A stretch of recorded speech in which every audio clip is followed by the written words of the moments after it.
नमस्कार. खुली चर्चा या विशेष कार्यक्रमात आपल्या सर्वांचं स्वागत. खरं तर महानगरपालिका निवडणुकानंतर राज्यभरात जिल्हा परिषद आणि पंचायत समितीच्या निवडणुकांचं बिगुल वाजलं आणि एक वेगळी अशी रणधुमाळी देखील सुरू झाली. आणि ही रणधुमाळी रंगतदार होते म्हणेपर्यंतच राज्याला एक अत्यंत मोठा धक्का बसला. राज्याचं पोलादी नेतृत्व आणि लाडकं नेतृत्व म्हणून ज्यांच्याकडं पाहिलं जात होतं ते सर्वांचे लाडके राज्याचे उपमुख्यमंत्री अजितदादा पवार यांची अकाली एक्झिट झाली. एका विमान अपघातात त्यांचा दुर्दैवी अंत झाला.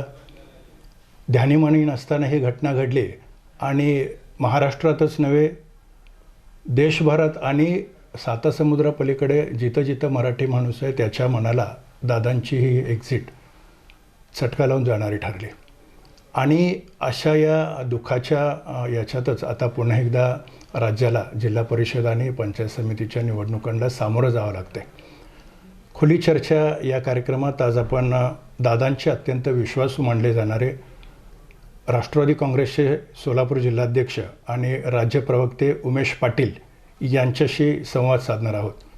मी आत्ताच म्हणल्याप्रमाणे दादांचे एक अत्यंत विश्वासू साथीदार म्हणून ते ओळखले जातात. दादांचं त्यांच्यावर अत्यंत प्रेम होतं आणि त्यांचं देखील दादांवर जीवापाड प्रेम होतं. जेव्हा ही घटना घडली तेव्हा उमेश पाटील यांची काय अवस्था झाली होती आपण सर्वांनीच पाहिली. आणि हे दुःख घेऊनच ते आता पुन्हा एकदा या सगळ्या रणधुमाळीला सामोरं जात आहेत, निवडणुकीत उतरत आहेत. खरं तर मनाची अवस्था ही अत्यंत बिकट आहे, पण निवडणुका आहेत त्यामुळं पुन्हा एकदा जनतेसमोर जावं लागतं. कोणते प्रश्न घेऊन ते जात आहेत, काय नेमका त्यांच्या भावनात, या सर्वविषयी आज आपण सविस्तर चर्चा करणार आहोत. दादा, मनापासून आपलं स्वागत. नमस्ते. मी आत्ताच म्हणल्याप्रमाणे एक अत्यंत धक्कादायक घटना जी आपण स्वप्नात देखील आपण विचार केला नव्हता आणि ही एक अत्यंत धक्कादायक घटना घडली आहे. दादांचं जाणं हे सर्वांनाच मनाला चटका लावून जाणारं ठरतं आहे. आपण सतत सावलीप्रमाणे दादांबरोबर होता, काय नेमक्या तुमच्या भावनेत? नाही, मी भावना व्यक्तच करू शकत नाही. एवढं प्रचंड दुःख मला तर झालेलंच आहे, माझ्या सर्व कुटुंबाला झालं. माझ्या मुलांचा तसा काही राजकारणाचा संबंध नाही, परंतु अक्षरशः माझी लहान मुलंसुद्धा तीसुद्धा या अजितदादाच्या ॲक्सिडेंटमुळं आणि अकाली एक्झिटमुळं हे धायमुकुलं रडत होती. एवढंच नव्हे तर सर्वसामान्य माणूस जो कधी अजितदादांना भेटलेला पण नसेल तो सुद्धा दादांच्या या अकाली निधनामुळं एक्झिटमुळं व्यथित झाला आणि तो सुद्धा रडायला लागला. दादांचं हे जाणं संपूर्ण महाराष्ट्राला चटका लावून गेलेलं आहे. अशा पद्धतीनं इतकं काम करणारा हा नेता, सकाळच्या पहाटेच्या 6 वाजल्यापासून कामाला सुरुवात करणारा. 4 वाजता अजितदादा उठायचे, 5 वाजेपर्यंत सगळं आवरायचे, 5 ते 6 सगळे वर्तमानपत्र, राज्यभरातल्या बातम्या, वेगवेगळी माहिती, आलेले मेसेज, व्हॉट्सॲप हे सगळं बघितल्यानंतर त्याच्यानंतर 6 वाजता त्यांचं कामकाज सुरू व्हायचं. अशा पद्धतीनं रात्री 11 वाजेपर्यंत अतिशय वेगानं आणि तडफेनं काम करणारा आणि सातत्यानं सर्वसामान्य माणसाच्या हिताचं भल्याचं जेवढं काम करता येईल ते करण्याचा प्रयत्न अजितदादांचा असायचा. त्या माणसाने कधी विश्रांती घेतलेली मी पाहिली नाही. अजितदादांना कधी असं मित्रांमध्ये गप्पा मारताना मी कधी पाहिलं नाही. किंबहुना मला त्यांना मित्र होते का नाही हे पण माहीत नाही. ते सतत कामच करत राहायचे, पूर्ण वेळ कामामध्ये व्यस्त असलेला माणूस. आणि अशा पद्धतीचा हा वर्कहोलिक माणूस जो आपल्या महाराष्ट्र राज्याच्या विकासाकरता, महाराष्ट्राच्या भल्याकरता अजून 20 वर्ष तरी त्या ठिकाणी कार्यरत राहू शकला असता. अगदी बरोबर. आणि हे सगळं झालं ते फार मोठं नुकसान झालं. महाराष्ट्राचा बॅलन्स बिघडला, सामाजिक बॅलन्स बिघडला, वैचारिक बॅलन्स बिघडला, आर्थिक बॅलन्ससुद्धा बिघडला, गरीब श्रीमंताचा सुद्धा बॅलन्स बिघडला. हा शेतकऱ्याचा नेता होता, गरिबांचा प्रतिनिधी होता, बहुजनांचा प्रतिनिधी होता. बरोबर आहे. महाराष्ट्राच्या राजकारणाचा पोत जो आहे त्या वैचारिक धाटणीला कुठंतरी ब्रेक लागेल की काय अशा पद्धतीचा ही एक्झिट आहे. आणि माझ्या स्वतःच्या व्यक्तिगत आयुष्यात अजितदादांचं महत्त्व तर वेगळ्याने सांगायची गरज नाही. उमेश पाटील जो काही घडला किंवा राजकारणात ज्यांनी मला बोट धरून मला राजकारणात आणलं, या महाराष्ट्राच्या युवकांचा अध्यक्ष केलं, ज्या काळात भुजबळ साहेब असतील, आर.आर. आबा असतील, मधुकरराव पिचड असतील, बबनराव पाचपुते साहेब असतील, विजयसिंह मोहिते पाटील असतील, अशी दिग्गज माणसं मंत्रिमंडळात असायची. त्या काळामध्ये ज्या पदावर रणजितसिंह मोहिते पाटलांनी आपल्या जिल्ह्यातनं काम केलं, त्या पदाला महाराष्ट्रामध्ये एखाद्या कॅबिनेट मंत्र्यापेक्षाही जास्त महत्त्व आणि उंची आणि त्याला प्रोटोकॉल असायचा. अशा पदावर मला अजितदादांनी बसवलं, काम करण्याची संधी दिली आणि माझा राजकीय प्रवास जो आहे तो अजितदादाच्या माध्यमातून सुरू झाला. अनेक जबाबदाऱ्या मला अजितदादांनी दिल्या. बऱ्याच वेळेला पक्षांतर्गत माझ्या विरोधात काही कुरघोड्या व्हायच्या, कारस्थानं व्हायची, परंतु अजितदादा माझ्या पाठीशी ठाम असायचे. आणि मला आता जिल्हाध्यक्ष केलं, महाराष्ट्राचा मुख्य प्रवक्ता देखील त्यांनीच बनवलं, पक्षाची भूमिका मांडण्याच्या करता मला जबाबदारी दिली गेली. एवढा विश्वास होता माझ्यावर. मध्यंतरी आमच्या या स्थानिक परिस्थिती आमच्या तालुक्यातली जी होती जरा विचित्र स्वरूपाची होती, जी दादांना पूर्ण माहिती होती. आणि मी अजितदादांना लपवून, अजितदादांना फसवून काही केलं नाही. अजितदादांना मी आधी वर्षभरापूर्वी कल्पना दिली होती की जर राजन पाटील यांच्याकडे या तालुक्याच्या नेतृत्वामध्ये आपल्या पक्षाचं नेतृत्व त्यांच्याकडे असेल तर मला त्यांच्याबरोबर काम करता येणार नाही. मी माझा स्वतंत्र उमेदवार उभा करील आणि निवडून आणेल. दादांनी शेवटपर्यंत मला कन्व्हिन्स करायचा प्रयत्न केला नाही असं नाही. एवढंच नव्हे तर मला त्या ठिकाणी चांगली मोठी जबाबदारी द्यायचं देखील त्यांनी सुतवाच केलं होतं. परंतु आमचं ठरलं होतं की जर उद्याच्याला माझ्या विचाराचा आमदार निवडून आणला तर तो मी अजितदादाकडेच घेऊन जाईल, हा शब्द होता आणि मी तो शब्द पाळला. राजू खरेंना मी निवडून आणलं. मी म्हणजे आमच्या सर्व सहकार्याने आणलं. आता माझ्या पक्षाच्या वतीनं मी म्हणतो, परंतु आम्ही सगळेजण सर्व पक्षीच त्यावेळेला एकत्र आलो होतो आणि आम्ही राजाभाऊ खरेंना निवडून आणलं आणि अजितदादांच्या बोकडं ते त्यांना सोपवलं आणि त्यांनी स्वीकारलं. आणि परंतु अजून बरंच काही करायचं होतं, बऱ्याच गोष्टी आम्हाला सगळ्यांना पुढं घेऊन जायच्या होत्या, परंतु दादा गेले. हे फार मोठं दुःख आहे. पण आता काय, शेवटी जो आघात झालेला आहे तो पचवून आपल्याला पुढं जावंच लागणार आहे. निवडणुका समोर येऊन ठेपलेल्या आहेत. जिल्हा परिषद पंचायत समितीच्या निवडणुका आहेत. 12 जिल्ह्यामध्ये आता न्यायालयाच्या निर्णयाप्रमाणे त्या निवडणुका लागलेल्या आहेत, त्या होणारच आहेत. विरोधक आपला त्यांचा प्रचार करणारच आहेत. आणि मी स्वतः देखील उमेदवार आहे. एका अर्थानं मी 2 मतदारसंघातून उभा आहे. नरखेड माझा मतदारसंघ जिथं माझा भाऊ उभा आहे आणि मी इथं कुरुल मतदारसंघातून उभा आहे.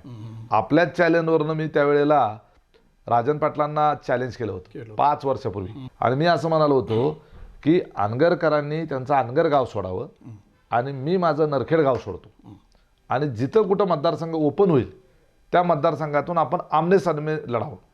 माझा पराभव झाला तर मी राजकारण सोडेल म्हटलं. बरोबर. परंतु अनगरकरांनी 5 वर्षानंतर अनेक वेळेला मी हे चॅलेंज दिलं. जेव्हा अर्ज भरायच्या शेवटच्या दिवशी 1 दिवस मुदत असतानाही मी म्हटलं की अजूनही 1 दिवस शिल्लक आहे, आत्ताही आपण अर्ज भरू शकता.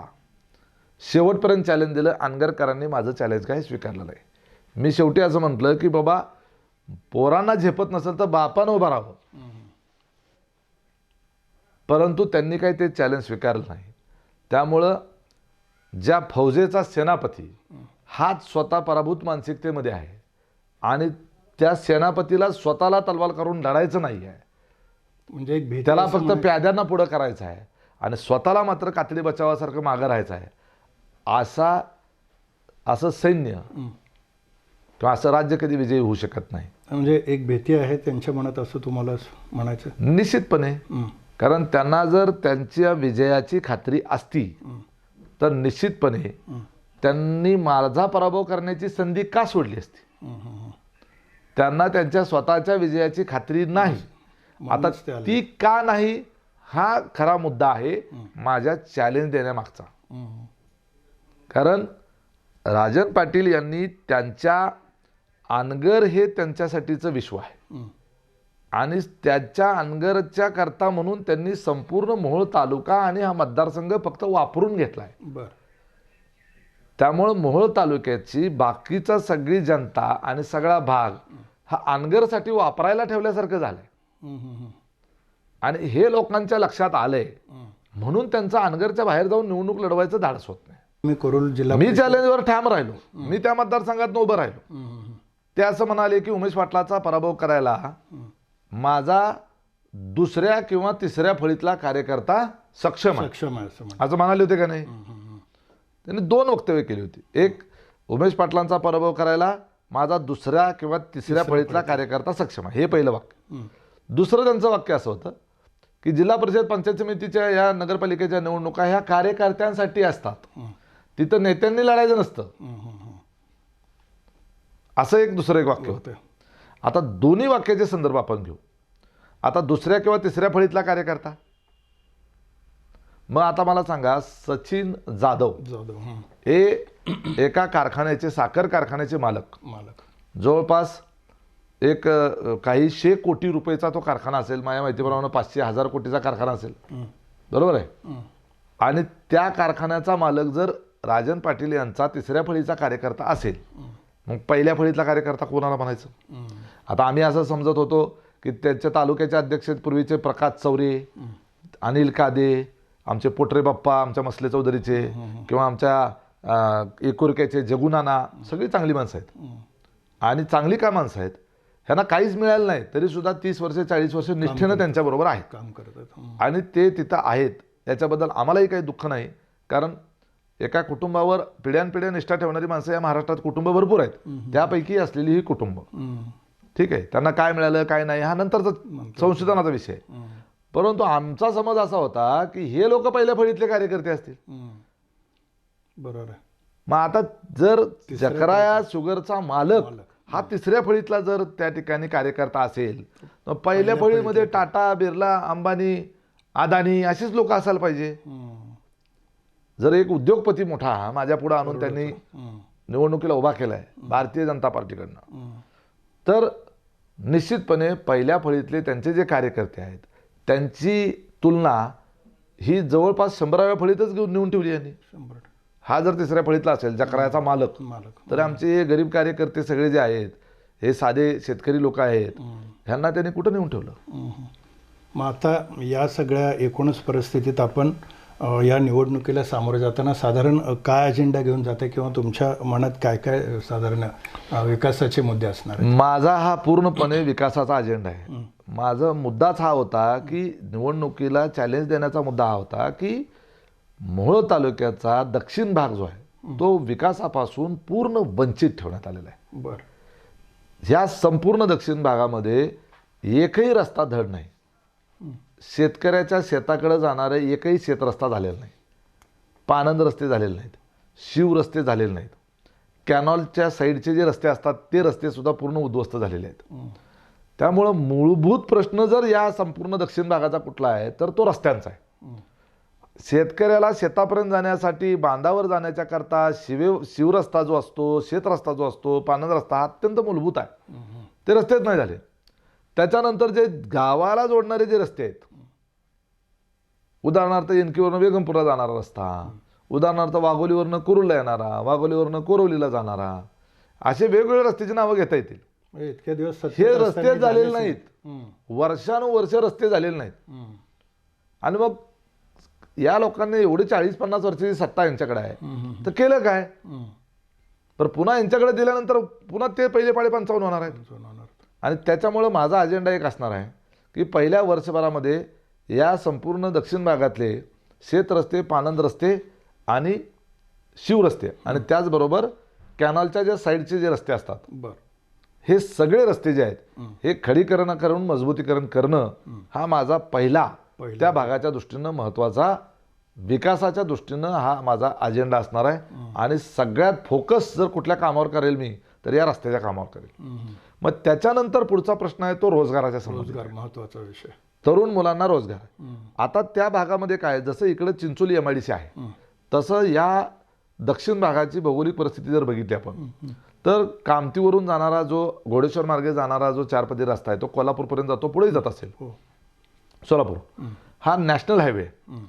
त्या कुरुलपासून किंवा कामतीपासून या परिसरापासून कर्नाटक फक्त अर्ध्या तासावर आहे, पंढरपूर अर्ध्या तासावर, सोलापूर अर्ध्या तासावर, कोल्हापूर 3 तासावर, 3 पण नाही कमीच होईल, 2-2.5 तासावर. अजून एक थोडा रस्ता सांगलीपासूनचा पुढचा पॅच राहिलेला जर पूर्ण झाला तर कोल्हापूर आपल्याला 2 तासावर येते, 2 तास. हैदराबाद आपल्याला 3 तासावर आहे, विजापूर आपल्याला 2-2.5 तासावर आहे, अक्कलकोट 2 तासावर, 1.5 तासावर, तुळजापूर 1.5 तासावर.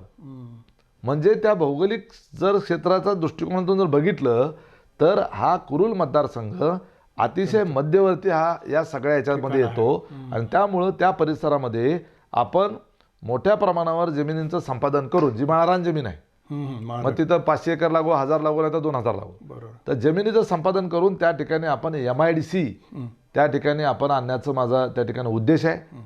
आणि ती MIDC तिथं आणून मोठे उद्योग त्या ठिकाणी आणून, जसं ऑटोमोबाईल इंडस्ट्री आणता येईल आपल्याला, IT इंडस्ट्री तिथं आणता येईल, फूड प्रोसेसिंगचे पार्क त्या ठिकाणी आणता येतील, टेक्स्टाईल पार्क त्या ठिकाणी आणता येईल.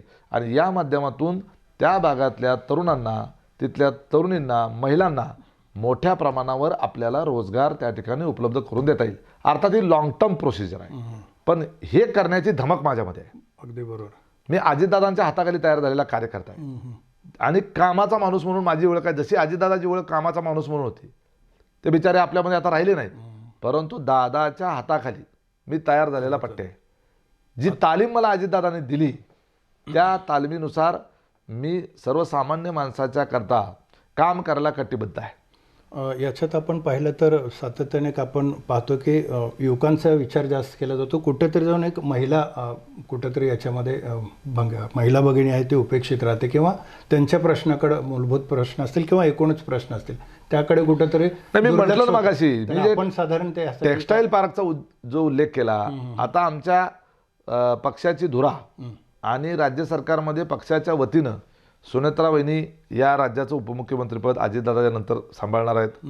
त्यांच्यावरही दुःखाचा डोंगर कोसळलेला आहे, परंतु शेवटी पदर खोचून मैदानामध्ये उतरावं लागतं. जसं झाशीच्या राणीला त्यासाठी येत बरोबर आहे, आपल्या देशाचं संरक्षण करण्याच्या करता, झाशीचं संरक्षण करण्याकरता मुलाला पाठीशी बांधून थेट घोड्यावर उतरून मैदानात उतरावं लागलं. तशा पद्धतीनं सुनेत्रा वहिनींना देखील आपल्याला त्या ठिकाणी मैदानात उतरायची परिस्थिती निर्माण झालेली आहे. त्यांच्या माध्यमातून आपल्याला निश्चितपणे या मोहोळ तालुक्याच्या, सोलापूर जिल्ह्याच्या विकासाकरता मोठे प्रकल्प आणता येतील. आता त्या स्वतः महिला आहेत. या महाराष्ट्राच्या इतिहासातल्या पहिल्या महिला उपमुख्यमंत्री म्हणून सुनेत्रा वहिनी या शपथ घेत आहेत. माझं त्या कुटुंबाशी अतिशय जिव्हाळ्याचे संबंध आहेत. सुनेत्रा वहिनी काय, पार्थदादा काय, हे सगळे, जयदादा, ही सगळे आपले कुटुंबाचे घटक असल्यासारखे आहेत. सुनेत्रा वहिनींनी बारामतीमध्ये टेक्स्टाईल पार्क सुरू केला आणि त्या टेक्स्टाईल पार्कमध्ये हजारो महिलांना हाताला काम दिलं. आणि तशाच पद्धतीचा टेक्स्टाईल पार्क जसा बारामतीमध्ये आहे, तसा सुनेत्रा वहिनींच्याच मार्गदर्शनामध्ये मी कुरुल मतदारसंघात, माझ्या मतदारसंघामध्ये मी सुरू करणार. नक्कीच. या ठिकाणी आत्ताच दादांनी सांगितलं की युवकांसाठी काय करता येतील किंवा विकासाचा अजेंडा काय असेल आणि महिलांसाठी काय करता येईल. विशेषतः वहिनीसाहेब आदरणीय सुनेत्रा पवार या आता उपमुख्यमंत्री म्हणून आरूढ होतात आणि ज्या पद्धतीनं टेक्स्टाईल पार्क त्यांनी उभा करून महिलांना सक्षम केलं, त्याच पद्धतीनं दादांचा देखील आता एक तो अजेंडा आहे. दादा, सगळ्यात महत्त्वाचं म्हणजे आपण विकासाचे अनेक प्रश्न पाहतोय किंवा त्यासाठी आपण देखील सातत्यानं प्रयत्नशील आहात. दादांकडनं देखील आपण मोठ्या प्रमाणात निधी आणला, कोणत्या ना कोणत्या माध्यमातून आणून विकास करण्याचा प्रयत्न केला. मध्यंतरी अतिवृष्टी झाली, त्यावेळी देखील खूप मोठ्या प्रमाणात शेतकऱ्यांचे प्रश्न होते, निधीचा प्रश्न होता. तर त्यावेळी पण आपण एक मोठ्या प्रमाणात प्रयत्न केलात आणि कोट्यावधींचा निधी आणलात. काय सांगाल बाबा? काय झालं होतं, मध्यंतरी आपल्याकडे महापूर आला आणि अतिवृष्टी झाली. आपल्या मोहोळ तालुक्याच्या तर 100 वर्षाच्या इतिहासात एवढा पाऊस कधीच झाला नव्हता. त्या अतिवृष्टीमध्ये आणि महापुरामध्ये जेवढी गावं बाधित झाली, त्या बाधित झालेल्या गावांमध्ये जिथून सीना नदी, भोगावती नदी आणि भीमा नदी तर पूर आला होता, त्या पुरानं वेढलेली जेवढी गावं आहेत त्याच गावांना फक्त नुकसान भरपाई त्यावेळेला मंजूर झाली. आणि शासनाच्या आदेशामधल्या किंवा नियमांमधल्या एका त्रुटीमुळं अतिवृष्टी झालेली असताना, नुकसान झालेलं असताना, शेतामध्ये त्यांच्या पिकांमध्ये गुडघ्यापेक्षा आणि कमरेपेक्षा जास्त पाणी असताना केवळ एका दिवसामध्ये 65 मिलीमीटरपेक्षा जास्त पाऊस पडला नाही. आणि म्हणून करता ती गावं जी आहेत ती पंचनाम्यामधून किंवा अतिवृष्टीच्या नुकसान भरपाईपासून ती वंचित राहत होती. बरोबर. आम्ही ज्यावेळेला, मी आणि आमदार राजू खरे यांनी या सगळ्या पूरग्रस्त भागाचा दौरा केला, आम्ही प्रत्येक गावामध्ये गेलो, प्रत्येकाला दिलासा द्यायचा प्रयत्न केला. त्या ठिकाणचं पंचनामे करण्याच्या प्रक्रियेमधले जे अधिकारी असतात, त्याच्यामध्ये ग्रामसेवक असतो, तलाठी असतो, पशुवैद्यकीय अधिकारी असतो, त्या गावचा पोलीस पाटील असतो, ह्या सगळ्यांना विश्वासात घेऊन जास्तीत जास्त शेतकऱ्यांना कशा पद्धतीनं नुकसान भरपाई मिळेल आणि त्यांचे पंचनामे व्यवस्थित कसे होतील, ते पंचनामे करत असताना पहिले म्हणजे पिकाचे पंचनामे, शेताचे पंचनामे, जमीन खरवडून गेले असतील तर त्याचे पंचनामे, घरामध्ये पाणी गेलं असेल तर त्याचे पंचनामे, काही जण माणसं शेतामध्ये राहतात, शेतातल्या घराची नोंद ही ग्रामपंचायतीकडे नसते. गावातल्या घरात पाणी गेलं नाही पण शेतातल्या घरात मात्र पाणी गेल्यामुळे सगळा संसार उद्ध्वस्त झाला. तर त्या ठिकाणी काही ॲडजस्टमेंट करून त्यांना ती नोंद घ्यायला लावून त्याच्या घरातली सुद्धा नुकसान भरपाई मिळवून देण्याच्या करता आम्ही मध्यस्थी करून अधिकाऱ्यांना ते करून द्यायला भाग पाडलं. आता हे झालं जिथं महापूर आला होता त्या भागात. जिथं अतिवृष्टी झाली, महापूर झाला तिथेही अतिवृष्टी झाली, परंतु जिथं महापूर नाही पण अतिवृष्टीमुळे पिकांचं नुकसान झालं ती गावं मात्र वगळण्यात आली होती. मोहोळ तालुक्यातली 4 मंडळं म्हणजे एका मंडळामध्ये साधारण 10 ते 15 गावं अशा पद्धतीनं 4 मंडळं वगळण्यात आली होती. त्या मंडळांमध्ये माझा कुरुल जिल्हा परिषद गटात जेवढी गावं येतात ती सगळीच वगळली होती. पेनूर मंडळ पूर्ण वगळलं होतं, आष्टी मंडळ पूर्ण वगळलेलं होतं. आणि माझ्या माहितीप्रमाणे अजून एक मंडळ आहे, 4थं मंडळ, पेनूर झालं, कुरुल झालं, आष्टी झालं आणि मला वाटतं अजून एक मंडळ कुठलं तरी राहिलं, अशी 4 मंडळ आहेत. तर ही 40-42 ते साधारण 50 गावं असतील ह्या सगळ्यामध्ये मिळून. तर या गावातल्या लोकांचं शेतीचं नुकसान झालेलं असतानाही ते नुकसानीच्या भरपाईपासून वंचित राहत होते. आम्ही त्या गावाची पाहणी केली आणि इतकं कमरे एवढं पाणी, गुडघे एवढं पाणी, त्या उसामध्ये पाणी, द्राक्षाच्या बागेत पाणी, त्यात जर कोणी त्यात गहू लावला असेल किंवा काय ते कडवळ लावलेला असेल किंवा मका लावलेली असेल, उडीद लावली असेल, तूर लावली असेल, कांदा लावला असेल, पूर्ण सगळं पाण्यात चिखलात त्या ठिकाणी गेलेलं होतं. हे आम्ही पाहणी केलं. त्याचे व्हिडिओ मी आणि आमदार राजू खरे यांनी एक निवेदन तयार केलं. अजितदादांना जाऊन भेटलो. कलेक्टर साहेबांनी आम्हाला असं सांगितलं होतं की जोपर्यंत शासन स्तरावरनं आदेश लेखी स्वरूपात येत नाही तोपर्यंत या मंडळांचा समावेश आम्हाला नुकसान भरपाई करता येत नाही. अजितदादांना हे सांगितल्यानंतर अजितदादांनी ताबडतोब त्याच दिवशीच्या कॅबिनेटमध्ये हा विषय घेतला आणि ज्यांचं नुकसान झालंय त्याला नुकसान भरपाई मिळाली पाहिजे ही भूमिका घेतली. आणि मोहोळ तालुक्यातल्या ह्या 4 मंडळांचा समावेश, ही जी काही 40-50 गावं असतील, 60 असतील, जेवढी असतील ती, एका मंडळात काही मंडळांमध्ये कमी जास्त गावं असू शकतात, सगळ्या गावांचा समावेश सरसकट झाला. आणि त्यामुळं ह्या प्रत्येक गावातल्या शेतकऱ्यांना काही लाख रुपयाची नुकसान भरपाई प्रत्येकाला मिळाली. सगळी मिळून कितीतरी कोटी रुपयाची भरपाई मिळाली. एकट्या कुरुल गावात, कुरुल हे एक गाव, त्या गावामध्ये 10 कोटी रुपयाची नुकसान भरपाई मिळाली. आणि आता जे सचिन जाधव माझ्या विरोधात उमेदवार आहेत त्यांचं गाव आहे एनकी, त्या गावामध्ये 3 कोटी रुपयापेक्षा जास्त नुकसान भरपाई मिळाली. मग मला प्रश्न असा आहे की या तालुक्याचे भारतीय जनता पार्टीत अलीकडे गेलेले राजन पाटील यांच्या ओळखी नाहीत का मुख्यमंत्र्याबरोबर? त्यांची ओळख नाही का पालकमंत्र्याबरोबर? पालकमंत्र्याच्या मध्यस्थीनंच गेले ना. मग किंवा सचिन जाधव हे आता पालकमंत्री, एवढे मोठे कारखानदार आहेत, कारखान्याच्या कामासाठी सगळ्या मंत्र्यांना पार गडकरीपर्यंत जातात का नाही? मुख्यमंत्र्याकडं, मंत्र्याकडं त्यांच्या कारखान्याची कामं असली की जातात. मग माझ्या या अतिवृष्टीग्रस्त झालेल्या शेतकऱ्यांना नुकसान भरपाई मिळवून देण्याच्या करता हे राजन पाटील, बाळाजी पाटील, अजिंक्य राणा पाटील, सचिन जाधव हे पालकमंत्र्यांकडं किंवा मुख्यमंत्र्यांकडं का गेले नाहीत? बरं, एवढं सोडून द्या, नुकसान भरपाई सोडून द्या. ही माणसं या महापुरामध्ये नुकसानीत गेलेल्या आणि महापुरामध्ये अडचणीत आलेल्या, काही ठिकाणी तर लोक अक्षरशः शेतात अडकली होती, झाडावर जाऊन बसली होती 2-2 दिवस. त्यांना तिथून, त्या महापुरातून त्यांचा जीव वाचवण्याच्या करता मदत करण्याच्या प्रक्रियेत तरी ही लोक कुठं होती का? महापुरामध्ये अडचणीत आलेल्या शेतकऱ्याचं सांत्वन करायला तर कधी लोक गेली का? म्हणजे हे निर्दयी लोक आहेत. या लोकांना कसल्याही पद्धतीचं या गरीब शेतकरीचं झालेलं नुकसान, त्याच्यावर आलेलं संकट, हे त्या काळामध्ये त्याला सांत्वन केलं पाहिजे, त्याला धीर दिला पाहिजे, त्याला मदत केली पाहिजे आणि त्याला मदत मिळवून देण्याच्या करता प्रयत्न केले पाहिजेत. यातलं कुठलंही काम या लोकांनी केलं नाही आणि आज मात्र मतं मागायला वाड्या वस्त्यावर सगळीकडे फिरतायत. खरंच या ठिकाणी एक अत्यंत महत्त्वाचा प्रश्न त्यांनी उपस्थित केला की मुख्यमंत्र्यांशी जर तुमचे इतके थेट संबंध आहेत, पालकमंत्र्यांशी आहेत, तर तुम्ही मदत का आणू शकला नाही? एकट्या कोरुलसाठी मी 10 कोटी आणू शकतो किंवा तालुक्यासाठी कोट्यवधीचा निधी आणू शकतो, तर तुम्ही का आणू शकलं नाही? अत्यंत महत्त्वाचा प्रश्न या ठिकाणी आणला आणि त्यांनी आत्ता दादांनी सांगितलं म्हणून एकट्या कुरुलसाठी त्यांनी 10 कोटीचा निधी आणला आहे आणि आता पुन्हा जे ते सध्या मतदारांसमोर जातात आणि मतदारांनी त्यांना साथ दिली तर मी आणखी खूप काही करू शकतो असं त्यांनी सांगितलेलं आहे. दादा, एक कामाचा माणूस म्हणून तुमची तर ओळख आहे, पण काम करताना कुठल्याही इतक्या सहजासहजी तुमच्यासमोर म्हणजे आपण म्हटलं तर अनेक चॅलेंजेस आले, म्हणजे इतकी आव्हानं आली, इतकी संकट आली, त्याला आपण धीरानं सामोरं गेलात, कुठेही खचला नाही किंवा माघार घेतला नाही. त्यामुळं राज्यभरात नेहमीच तुमच्या नावाची चर्चा होते किंवा या मोहोळ मतदारसंघाची सातत्यानं चर्चा होते. काय सांगाल नेमकं या संदर्भात? हे पहा, मी मुळातच असं आहे की माझं सगळं लहानपण जे आहे ते अत्यंत कष्टामध्ये, गरिबीमध्ये आमचं गेलं आणि आमची कौटुंबिक पार्श्वभूमी ही एक साधारणपणे एखाद्या शेतकऱ्याची जशी असते तशीच होती. माझं 14 वर्ष मी वसतिगृहामध्ये हॉस्टेलमध्ये राहिलो आणि माझं स्वतःचं शिक्षण करत असताना आपल्याला घरून पैसे नाही आले तर आपल्यालाच कष्ट करून काम करून आपलं स्वतःचं शिक्षण करावं लागेल, अशा पद्धतीनं स्वतःच कष्ट करून स्वतःचं शिक्षण केले.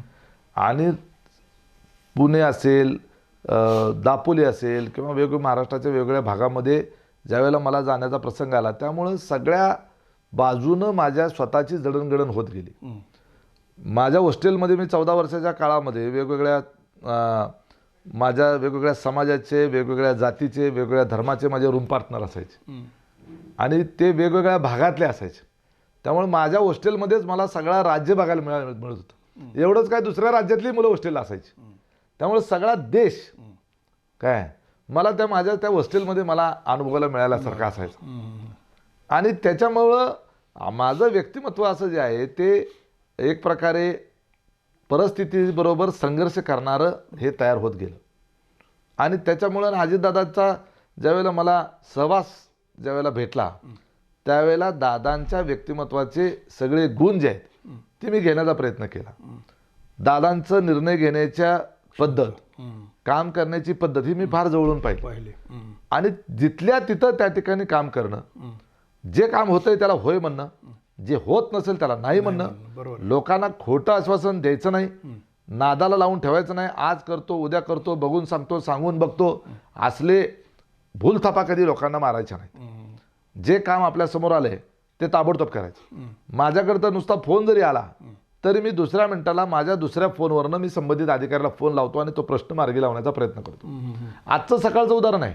आज सकाळी मला आम्ही शोक यात्रा अजितदादांची त्या ठिकाणी आम्ही काढली होती आणि श्रद्धांजली सभा होती. ती सभा झाल्यानंतर मला एका आमच्या सहकार्याचं त्या ठिकाणी शेजारीचं माझ्या तो तिथं उभा होता, त्यांनी मला सांगितलं बहुतेक कातेवाडी का जामगाव नाही कातेवाडी का परमेश्वर पिंपरीचा तो शेतकरी होता आणि त्याला सर्पदंश झाला होता.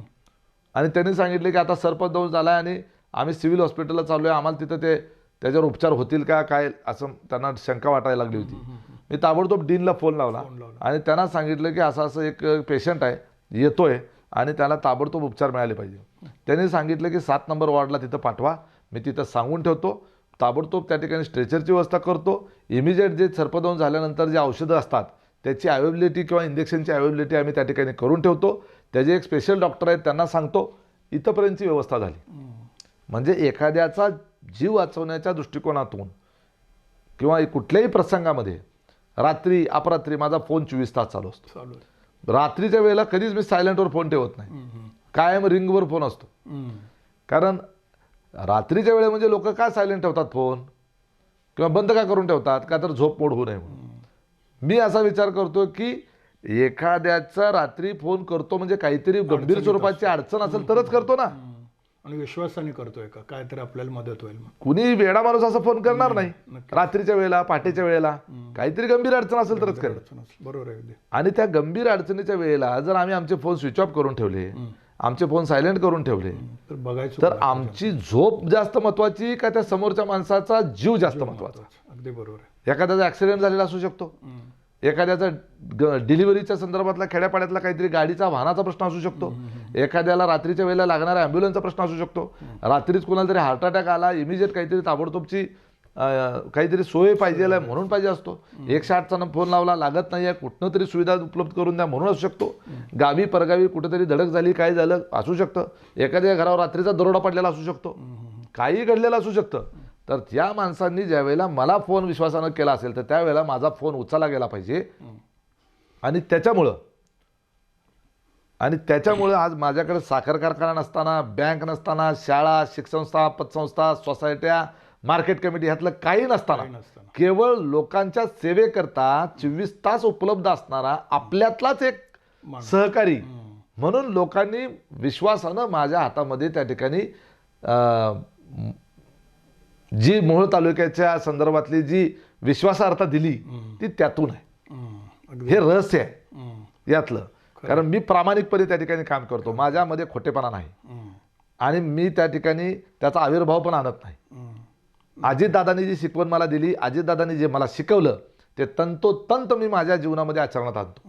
आज दादा माझ्यासोबत नाही आहेत, आज अजितदादांचं छत्र माझ्या डोक्यावरनं निघून गेलेलं आहे, परंतु जी ताकद मला अजितदादांनी दिलेली आहे, जी ऊर्जा माझ्यात दिलेली आहे ती तशीच कायम असणार आहे. उलट अजितदादा नसतानाही अजितदादांची उणीव भासणार नाही या पद्धतीनं आम्ही काम करून दाखवू. आणि या पद्धतीनं नुसतं मोहोळ तालुक्यात नव्हे राज्यभरामध्ये आम्ही त्या ठिकाणी दादांच्या पक्षाचं झेंडा कधीही खाली येणार नाही, ते घड्याळ कधीही बंद पडणार नाही याची काळजी आम्ही घेणार आहे. शेतकरी जो आहे आणि त्याचे अनेक असे प्रश्न असतात जे कारखान्याशी निगडीत असतात. मग ऊसाचा दर असेल किंवा सगळ्यात महत्त्वाचं म्हणजे काटा मारण्याचं जे प्रमाण आहे त्याच्याबद्दल अनेक तक्रारी असतात आणि तिथंच कुठंतरी तो हातबल होताना दिसतो. हे प्रश्न अलीकडचे सातत्यानं समोर येतात आणि ते चिंताजनक देखील दिसतात. तुम्ही कसं बघताय या सगळ्या गोष्टी? नाही, कारखान्यांमध्ये काटा मारण्याचा प्रकार हा प्रचंड मोठ्या प्रमाणात चालू आहे आणि अनेक कारखाने करतात. आता काही कारखाने करत नसतील, परंतु कारखानदारीच्या क्षेत्रातले किमान 70-80% कारखानदार हे काटा मारतात आणि याची अनेक उदाहरणं पुराव्यासकट माझ्याकडे आहेत. अनेक आहेत. अनेक शेतकऱ्यांनी मला त्या ठिकाणी माझ्या स्वतः लाईव्ह व्हिडिओवर सुद्धा सांगितलेलं आहे, व्यथा मांडलेली आहे. आणि जकराया कारखाना जो आहे हा तर एक नंबरचा काटाचोर आहे. 2014 सालापासून ते अद्यापपर्यंत यांचं काटा मारण्याचा उद्योग चालूच आहे. एक माझ्याकडे पावती आहे, मी तुम्हाला उपलब्ध करून देईल, तुम्ही तुमच्या चॅनलवर डायरेक्ट दाखवू शकता. ती जकराया कारखान्याचं रिसीट आहे. साखर कारखाने जे आहेत हे साखर कारखाने सर्रास काटा मारतात आणि यामध्ये सरसकट सगळेच कारखाने काटा मारतात असं नाही, परंतु बहुतेक कारखाने जे आहेत हे काटा मारतात, ही वस्तुस्थिती आहे. आता हे काटा मारतात म्हणजे कसं करतात, मी आता त्याच्यामध्ये माझ्याकडे पुरावे आहेत. 2 ट्रॉल्याचा एक ट्रॅक्टर जो असतो त्या 2 ट्रॉल्यामध्ये ऊस भरलेला असतो आणि तो त्यांच्या कारखान्याच्या काट्यावर ज्या वेळेला वजन करायला जातो त्यावेळेला मोकळ्या ट्रॅक्टरचं वजन जे आहे ते मोकळ्या ट्रॅक्टरचं वजन आदल्या दिवशी म्हणजे एक दिवस अगोदर 8 टन असतं आणि दुसऱ्या दिवशी तोच ट्रॅक्टर त्याच ट्रॉल्या तेवढाच ऊस. पण मोकळ्या ट्रॅक्टरचं वजन बदलायचं कारण आहे काय, कालचाच ट्रॅक्टर जर आज कारखान्यावर जात असेल तर त्या मोकळ्या ट्रॅक्टरचं वजन बदलायचं कारण आहे का, तर त्या मोकळ्या ट्रॅक्टरचं वजन जे आहे ते काल 8 टन होतं तर उद्याच्याला 12 टन, म्हणजे 4 टनाचा फरक आला. म्हणजे जर मोकळ्या ट्रॅक्टरचं जर वजन वाढवून दाखवलं तर निश्चितपणे ते ऊसाचं वजन कमी निघणार आहे, ते मायनस होणार आहे टोटल वजनातनं. म्हणजे 4-4 टनाचा काटा मारला जातो. माझ्याकडे एका शेतकऱ्याची पावती अशी आहे, मी तुम्हाला दाखवतो. ती पावती जी आहे त्याच्यामध्ये 13 तारखेला मोकळ्या ट्रॅक्टरचं वजन 8 टन आहे आणि 15 तारखेला ट्रॅक्टर तोच आहे, पावतीवर लिहिलं आहे, नंबर ट्रॅक्टरचा लिहिला आहे, रजिस्ट्रेशन नंबर तोच ट्रॅक्टर आहे आणि त्या मोकळ्या ट्रॅक्टरचं वजन 15 तारखेला 12 टन आहे. म्हणजे 4 टनाचा काटा एका खेपेला मारला जातो. हे कुठं आहे, जकराया शुगरमध्ये, ज्याचा मालक सचिन जाधव आज उमेदवारी त्या ठिकाणी भारतीय जनता पार्टीची करतायत. गंभीरच आहे. हां, आणि किती पैसे झाले 4 टनाचे, म्हणजे 4 टन गुणिले 4 त्रिक 12,000, म्हणजे एका खेपेला 12,000 रुपये. एका एकरामधून 3 खेपा होतात, म्हणजे साधारण 6 ट्रॉल्या एवढा त्या ठिकाणी ऊस जातो. म्हणजे 3 खेपे मागं 36,000 रुपये, 12,000 रुपये एका खेपेला, 36,000चा काटा मारतो. 36,000 रुपये काटा मारला जातो. 5 एकराचे किती झाले, एका एकराला 36,000, 5 एकराचे किती झाले, 5 त्रिक 15 आणि वरचे 6,000 बरोबर, 6×5 म्हणजे 1,80,000 रुपये बरोबर. 1,80,000 रुपये 5 एकर ऊस उत्पादक शेतकऱ्याच्या ऊसातून काटा मारून हा कारखानदार कमवतो. मला सांगा 5 एकर प्रत्यक्ष ऊसातून नफा होतो का त्याला? 1,80,000 रुपयाचा नफा होतो का शेतकऱ्याला? म्हणजे शेतकरी कष्ट करतो, ऊस लावतो, ऊसाचं बेणं आणतो, त्याची मशागत करतो, नांगरणी करतो, खतं घालतो, पाणी देतो, कोळपणी करतो, त्याचं माती लावण्याचं सगळं जे काय असेल ते सगळं उटारेटा करतो. त्या ऊसामध्ये अंगाला तिथं चिरलं काय, फाडलं काय, फाटलं काय तो करतो. त्या खुरपणाऱ्या बायकाला कामाला लावतो, त्यांची मजुरी देतो, खताचे पैसे देतो, बँकेतून कर्ज काढतो, त्याचं व्याज भरतो. एवढं सगळा उटारेटा करून शेतकरी तो ऊस पिकवतो आणि मग कारखान्याला तो ऊस जातो. आणि काहीही कष्ट न करता त्या शेतकऱ्याचा 5 एकराचा मालक असलेल्या शेतकऱ्याचे 1,80,000 रुपये काटा मारून हा जकरायावाला कमवतो. माझ्याकडे जकरायाच्या विरोधात पुरावा आहे म्हणून मी त्याचं नाव घेऊन बोलतो. काटा मारतो का नाही हे जकरायाच्यानं, त्यानं त्या जकरायाच्या मूर्तीवर हात ठेवून सचिन जाधवांना सांगावं.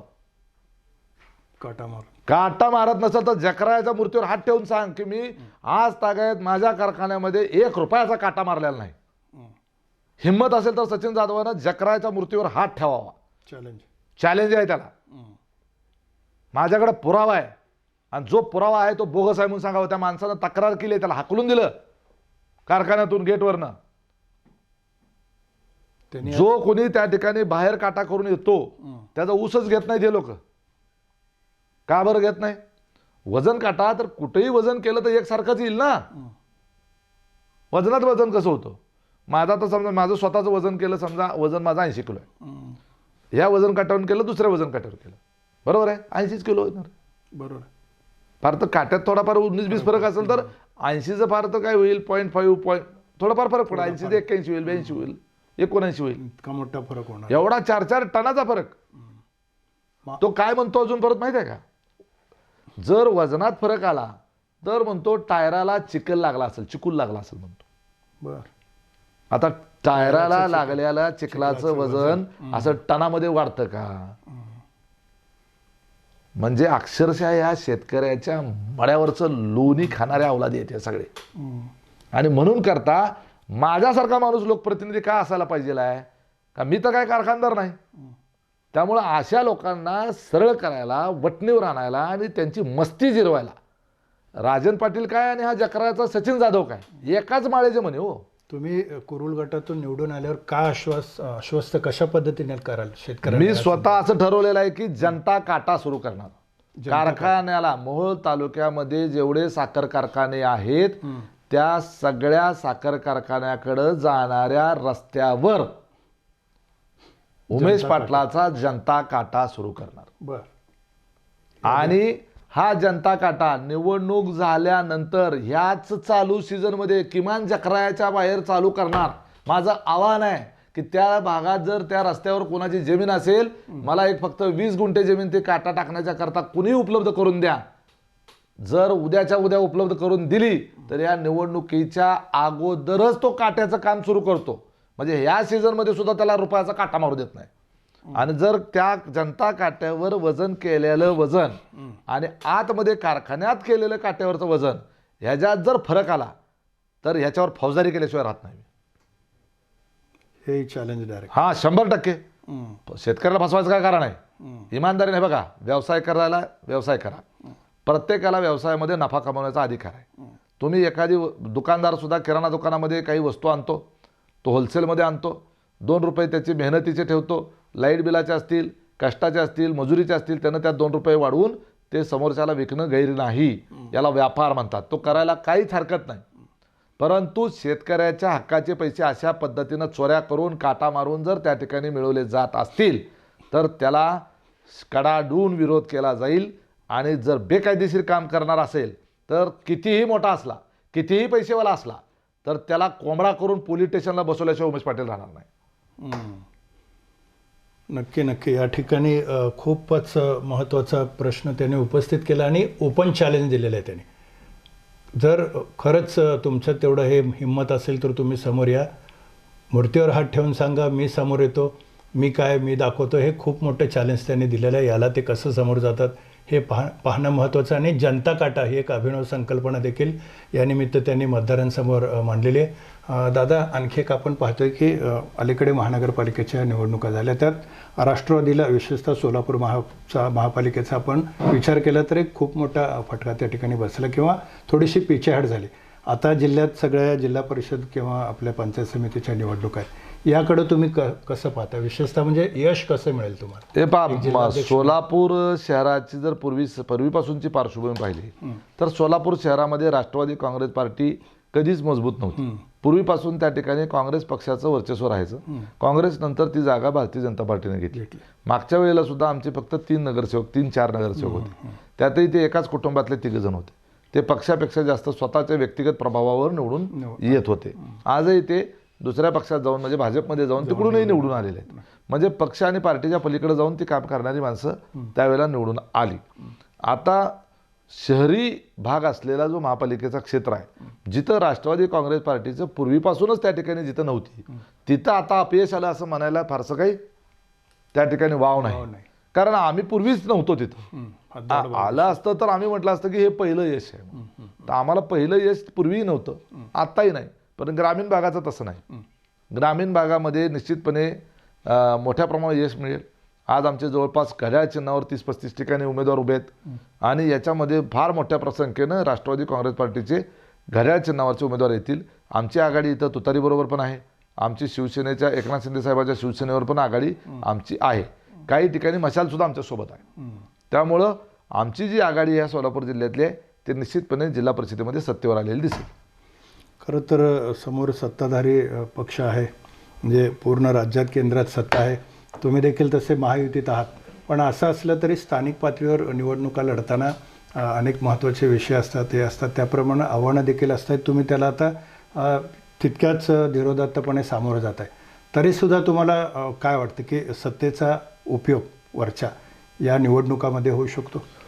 नाही, होऊ शकतो ना. कसं असतं की ह्या स्थानिक स्तरावरच्या निवडणुका आहेत. असं असलं तरी सुद्धा राज्यातली सत्ता जी आहे ती जसं भाजपला ती उपयोगाला पडते तसं आम्हालाही उपयोगाला पडते. आम्ही देखील त्या ठिकाणी सत्तेमध्येच आहोत.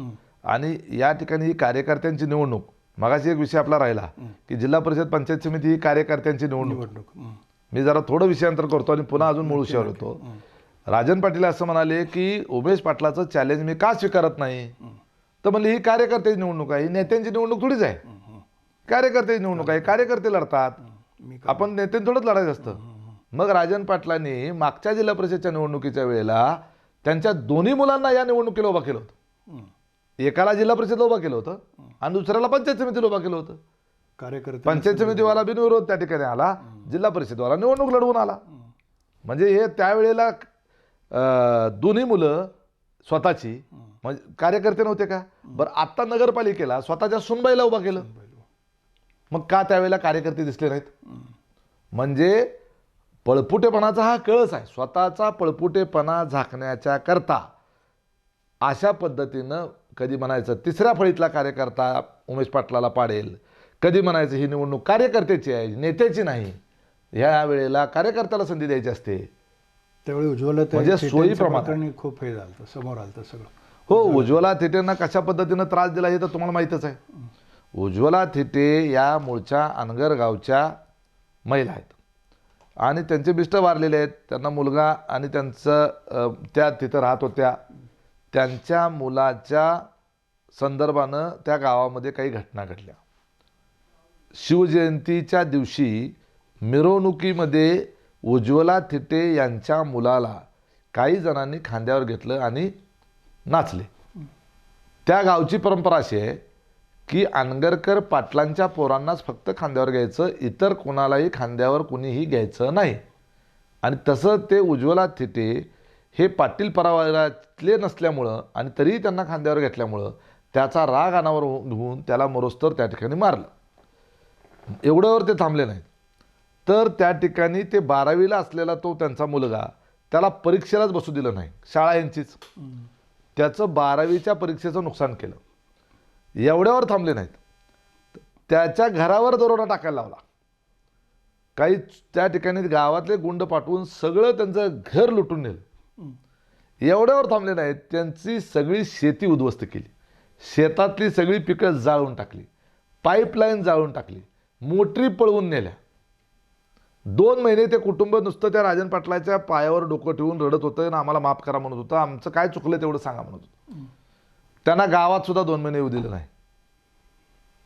अशा पद्धतीनं एका विधवा महिलेचा आणि तिला एकटाच असलेल्या मुलाचा ह्या लोकांनी इतका छळ केला. कुठं फेडणार आहे पापं सांगा मला हे लोक. आणि आता ही सगळी टोळी तयार झाली, ही एक कारखानदार आणि तिकडं तो जखरा एक कारखानदार, अशी आता ही लोकांची ह्या लोकांची टोळी झाली. लोकांचं शोषण करणारी, लोबाडणारी. हा बी मालक आणि तो पण मालक, हा राजन मालक आणि तो सचिन मालक. मालक म्हणून घेण्यामध्ये किती भूषण वाटतं ह्या लोकांना.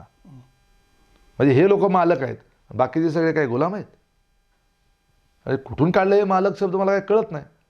पूर्वी जे बिगारी लोक असायचे किंवा जे शेतमजूर लोक असायचे त्यावेळेला त्याच्या मुकादमाला किंवा त्या शेताच्या मालकाला मालक म्हणायचे. आजही जुन्या गुलामगिरीच्या मानसिकतेमध्ये असलेली ही जी लोक आहेत ह्यांना मालक म्हणून घेण्यामध्ये आनंद वाटतो, कारण ही गुलामी पसंत लोक आहेत. हे कुणाला स्वतःच्या बरोबरीचं समजत नाही. मग या आपल्याला स्वतःलाच कोणतरी श्रेष्ठ, कुठल्या तरी वेगळ्या कुळातले आपण जन्माला आलेले आहोत आणि बाकीचे सगळे असे किडे मकोडे आहेत, अशा मेंटॅलिटीमधली ही माणसं आहेत. आणि म्हणून सर्वसामान्यांच्या वेदना ह्या लोकांना कळत नाही. आता या संपूर्ण पार्श्वभूमीवर आपण आता कुरुल जिल्हा परिषद गटात फिरत असताना जनतेचा प्रतिसाद कसा आहे आणि काय साधारण परत तुमच्याकडनं त्यांच्या अपेक्षा दिसून येतात? नाही, जनतेचा प्रतिसाद अतिशय चांगला आहे. त्यांना माहीत आहे की उमेश दादा हा काम करणारा माणूस आहे. हा माणूस कधी खोटं बोलत नाही, हा खोटं आश्वासन देत नाही, पूर्ण वेळ उपलब्ध असतो, त्याला विकासाचं व्हिजन आहे. हा माणूस जो आहे तो आपल्यापैकी एक आहे. हा कुठेही कारखानदाराचा, मोठ्या बापाचा, मोठ्या नेत्याचा पोरगा नाही. हा जो आहे तो आपल्यातला सामान्य कुटुंबातला आहे आणि आपल्याला सहज उपलब्ध होणार आहे. दिवसा रात्री, रात्री अपरात्री कधीही गेलं तर या माणसाला आपण भेटू शकतो, कधी फोन लावू शकतो, डायरेक्ट संपर्क करू शकतो आणि तातडीनं काम करणारा आणि झटक्यात काम करणारा माणूस आहे. कुठल्याही अधिकाऱ्याला ताबडतोब फोन लावणारा माणूस आहे. आपल्या कामाच्या करता प्रतिष्ठा पणाला लावणारा माणूस आहे. मग तो एखाद्याचा DP जळलेला असू द्या, नवीन DP बसवायचा असू द्या, DPचं एक्सटेन्शन करायचं असू द्या, रेशन कार्ड फाटलेलं असू द्या, नवीन रेशन कार्ड काढायचं असू द्या, रेशन मिळत नाही म्हणूनचं काम असू द्या, दवाखान्यात त्या ठिकाणी आपल्याला घेतलं जात नाही म्हणून असू द्या, पोलीस स्टेशनमध्ये कोणीतरी खोटी केस केली आहे म्हणून फोन असू द्या, किंवा एखाद्याची केस घेत नाही म्हणून फोन असू द्या, एखाद्यानं रस्ता अडवला आहे म्हणून असू द्या, एखाद्याची रस्त्याची केस असू द्या, एखाद्या तहसीलदारकडे चाललेलं हस्तदोषातलं प्रकरण असू द्या, एखाद्याचं 2-2 वर्ष त्या तहसीलदाराला हेलपाटे मारून सुद्धा काम होत नाही म्हणून काम असू द्या, एखाद्याला शाळेतल्या ॲडमिशनच्या करता दाखला मिळत नाही म्हणून काम असू द्या, एखाद्याचं जातीचं दाखल्याचं काम असू द्या, एखाद्याला जातीचं व्हॅलिडिटीचं काम असू द्या, जिल्हा परिषद आणि पंचायत समितीमध्ये तुमच्या एखाद्या ग्रामपंचायतच्या शिपायाची पगार आणलेला असू द्या, किंवा आमच्या सरकारी कर्मचाऱ्याचं मेडिकलचं बिल अडकलेलं असू द्या, किंवा आमच्या शिक्षक एखाद्या शाळेमध्ये शिक्षक कमी आहे म्हणूनचा प्रश्न असू द्या, विद्यार्थ्यांची संख्या जी आहे जास्त असताना शिक्षकाची संख्या कमी आहे म्हणून असू द्या, एखाद्या अंगणवाडीमध्ये एखादी अंगणवाडी सेविका जी आहे ती त्या मुलांना नीट शिकवत नाही म्हणूनचा प्रश्न असू द्या, किंवा एखाद्या अंगणवाडीमध्ये पाण्याची सोय नाही म्हणून प्रश्न असू द्या, एखाद्या अंगणवाडीमध्ये लाईटची सोय नाही म्हणून प्रश्न असू द्या. हे असे हजारो प्रश्न जे आहेत ते थेट उमेशदादा जो आहे तो 1 to 1 समोर बसून एका मिनिटामध्ये सोडवू शकतो, हा विश्वास लोकांना आहे. आणि म्हणून त्या ठिकाणी लोकांच्या या दैनंदिन अडीअडचणीचा पूर्णपणे तोंडपाठ असलेला हा जो आपल्यातला जो एक कार्यकर्ता आहे, असा कार्यकर्ता आपला प्रतिनिधी असला पाहिजे, ही जनभावना आहे. आणि म्हणून करता मला निवडणुकीमध्ये वातावरण अतिशय चांगलं आहे. यापैकी यातला कुठलाच कामाचा अनुभव माझ्या विरोधकांना नाही. या ठिकाणी आता नरखेड, कुरुल आणि जिल्ह्याची जबाबदारी हे एकीकडे असताना दुसरीकडं अजितदादा गेल्यांचं दुःख आहे, ते दुःखाचा डोंगर आहे. या सगळ्यांचा समन्वय साधताना नेमकी कशा पद्धतीनं सगळं तुम्ही म्हणजे जी कसरत होती कसं सामोरं जात आहे? हे पहा, अजितदादांचं दुःखद निधन झालं. आता काही जणांना असं वाटायला लागलं की हा कुणाच्या जीवावर उड्या मारत होता, तर अजितदादाच्या जीवावर उड्या मारत होता. मग आता उमेश पाटील काय करणार? तर उमेश पाटील हा जो आहे ना, हा वाघ आहे, बरोबर आहे. अजितदादाचं छत्र त्या ठिकाणी गेलं असलं तरी वाघाच्या बछड्याला त्याला वेगळ्यानं दुसऱ्या अजून कोणाच्या छत्राची त्या ठिकाणी याच्यावर करत नसतो तो, त्याचं धाडस, तो नैसर्गिक मूलभूतच तो धाडसी आहे. आणि आज पूर्ण पवार कुटुंब माझ्या पाठीशी आहे. सुनेत्रावहिनी पवार या राज्याच्या उपमुख्यमंत्री होत आहेत. पार्थदादा पवार हे कदाचित उद्या खासदार असतील. तर हे सगळं कुटुंब उमेश पाटलाच्या पाठीशी आहे. आणि अजितदादा नसताना ह्या मोहोळ तालुक्यातली नव्हे तर सोलापूर जिल्ह्यातली जनता जी आहे ही सर्वसामान्य जनता अजितदादाच्या भूमिकेत आता जाणार आहे.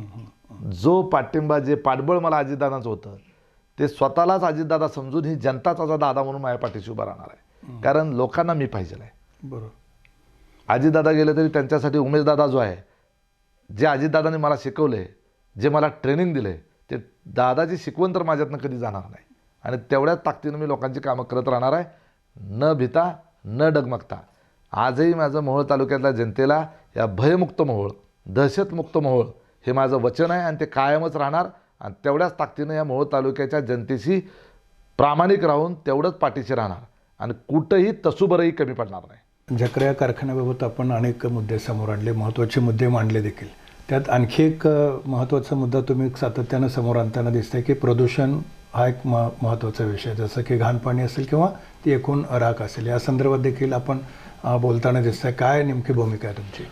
हा विषय खरं तर अतिशय गंभीर असा विषय आहे. तिथल्या जकरा साखर कारखान्याचा जो सगळा परिसर आहे त्या परिसरामधल्या लहान मुलांपासून वृद्धांपासून महिलांपर्यंत यांच्या आयुष्याशी निगडीत असलेला विषय आहे. थेट त्यांच्या जीवनाशी निगडीत असलेला विषय आहे, त्यांच्या आरोग्याशी निगडीत असलेला विषय आहे. त्या साखर कारखान्यातून जे स्पॅन्ट वॉश, ज्याला हॅझार्डस आपण म्हणतो, हॅझार्डस म्हणजे काय की जीव घेणं रसायन, मानवी जीवाला धोकादायक असलेलं रसायन जे ऑइल स्वरूपात आहे, ज्याला हे लोक घाण पाणी म्हणतात.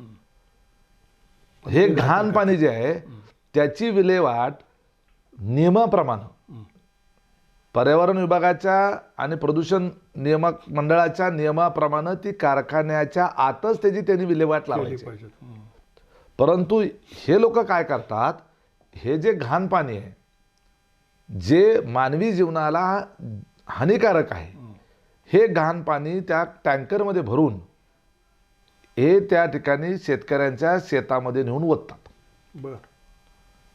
आणि त्याच्यामुळं काय व्हायला लागले की हे जे जीव घेणं रसायन आहे ते जमिनीमध्ये पाझरून ते त्या भागातल्या सगळ्या विहिरींचं पाणी प्रदूषित करायला लागले. पाणीसाठी खराब होतात. पाण्याचे साठे जे आहेत ते प्रदूषित व्हायला लागले.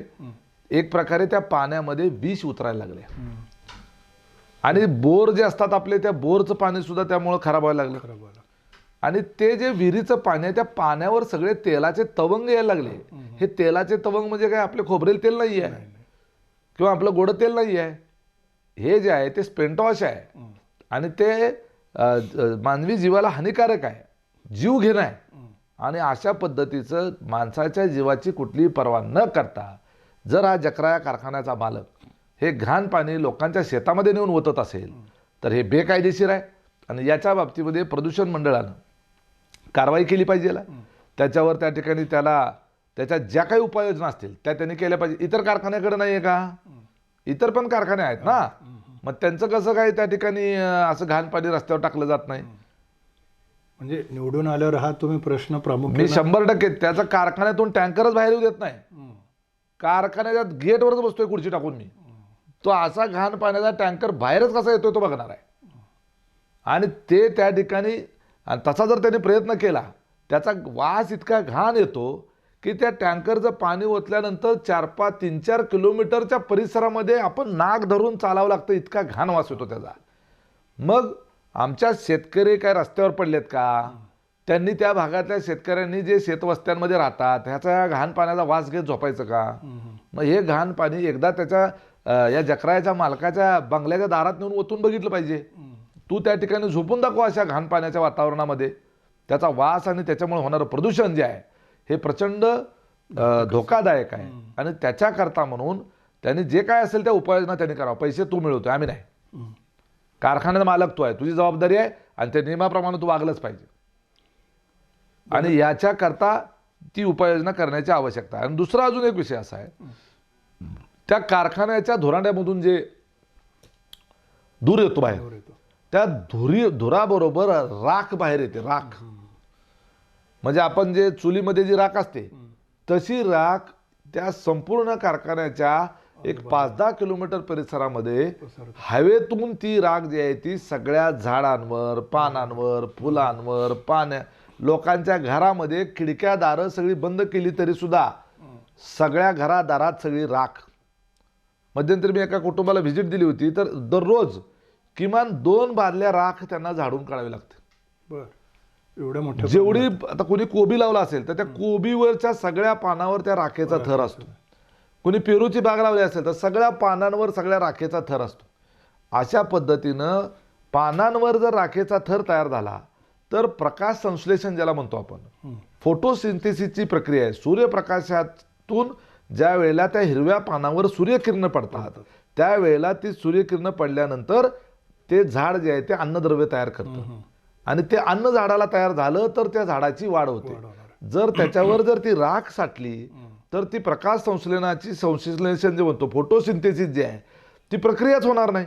त्यामुळे त्या झाडाची वाढ होणार नाही, मग त्याला फुलं येणार नाही, मग त्याला फळं लागणार नाही. मोठं नुकसान. केवढं मोठं शेतकऱ्याचं नुकसान आहे. आणि अशा हजारो हेक्टर शेतीचं नुकसान ह्या जकराया कारखान्याच्या त्या राखेमुळे व्हायला लागलंय.